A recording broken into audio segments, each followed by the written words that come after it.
Boa tarde, alunos do quarto ano. Sobre o slide da aula passada, que eu só botei para vocês lerem, só foi para vocês se familiarizarem com o assunto, tá bom? Hoje eu vou explicar e passar a atividade. Nesse capítulo agora, nós vamos abordar os relacionamentos dos seres vivos, só que em específico o de alimento. Então vamos lá. Os seres vivos estabelecem diversos tipos de relação entre si. Que relações? As relações de reprodução, de alimentação, e como aqui está dizendo, as relações alimentares são um exemplo. Existem 3 processos para a obtenção de alimento. São produzir, consumir e decompor. A seguir, nós vamos ver o que cada um significa. Os 3 processos de obtenção de alimentos são os seres produtores, os consumidores e os decompositores, como vimos. O que são os seres produtores?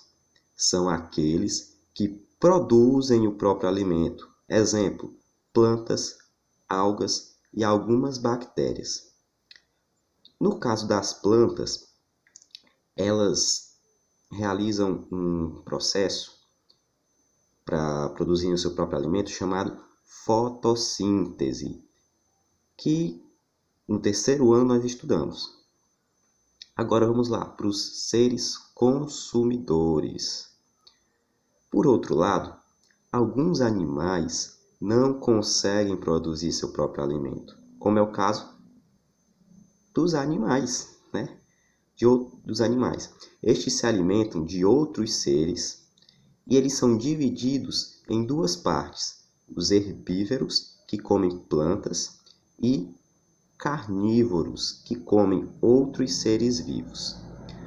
No caso, aqui, como está dizendo, alguns animais eles não têm como produzir o seu próprio alimento, que é o caso do leão, cachorro, entre outros.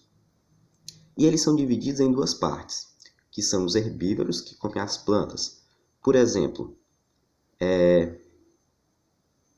pássaros, e os carnívoros, os que comem outros animais. Pode ser o leão, até o cachorro mesmo, onça. E por último, os seres decompositores. Existem seres que usam os restos de organismos como alimento e os transformam em sais minerais e outras substâncias. O exemplo, as bactérias e os fungos. Sobre os seres decompositores não tem muito o que dizer, é só isso mesmo.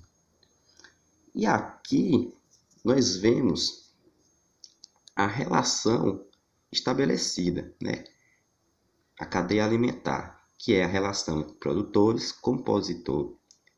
compositores e decompositores.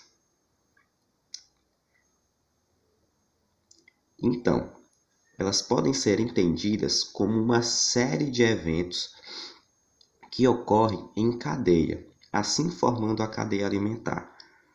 Abaixo representa uma cadeia alimentar. Vamos lá. Como vemos aqui, quem é o ser vivo produtor?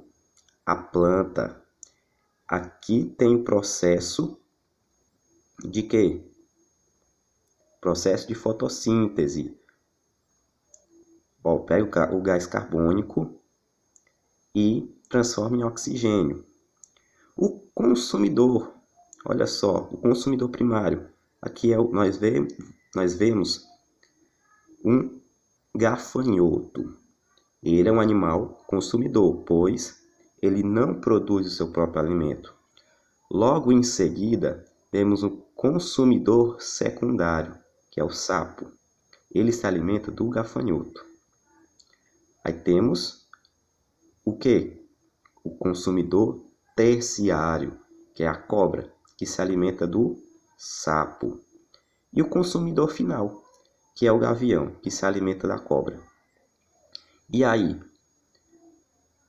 quando o gavião terminar o processo do ciclo de vida dele, que a etapa final é morrer, quando ele morrer, vai existir os seres decompositores, que vão utilizar o corpo do gavião, né? E aqui acabamos a nossa aula. Espero que vocês tenham entendido e qualquer dúvida, entrar em contato comigo. Bons estudos!